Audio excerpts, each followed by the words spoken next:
अकोले तालुक्यातील सुगाव येथील एसडीआरएफ जवानांची बोट उलटून गणेश देशमुख यांचा पाण्यात बुडून मृत्यू झाला होता। काल दिवसभर गणेश देशमुख व अर्जुन जेडगुले यांच्या मृतदेहाचा शोध घेण्यात आला होता, मात्र आज सकाळी दोघांचे मृतदेह प्रवरा पात्रात मिळाले आहेत। काल दिवसभर शोध कार्य राबवून ही दोघांचे मृतदेह सापडत नव्हते। आज सकाळी गणेश देशमुख व अर्जुन जेडगुले यांचा मृतदेह सुगाव येथील वनविभागाच्या रोपवाटिकेजवळ प्रवरा नदीच्या किनाऱ्यालगत सापडला आहे व परवा बुडालेला 18 वर्षीय अर्जुन जेडगुले यांचा शोध कार्याचे काम आज तिसऱ्या दिवशीही सुरूच होतं। काल प्रवरा पात्रातील जास्त प्रवाहामुळे शोध कार्यात गेल्या 2 दिवसांपासून अडथळा निर्माण झाला होता।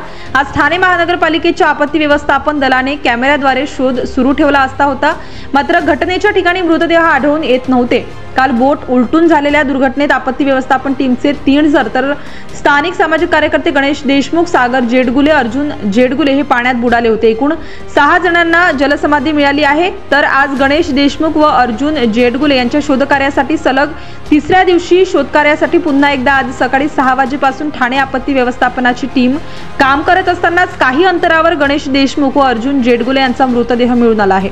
पाण्याचा प्रवाहाचा वेग कमी झाल्यानंतर शोधकार्यास वेग आला होता, त्यामुळे आज अखेर दोन्हीही मृतदेह अकोले ग्रामीण रुग्णालयात शवविच्छेदनासाठी कुटुंबियांच्या ताब्यात देण्यात आले आहेत।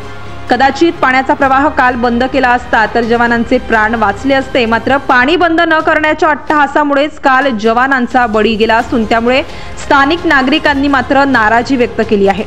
न्यूज सह्याद्री एक्सप्रेस साठी किशोर मोहिते, अकोले।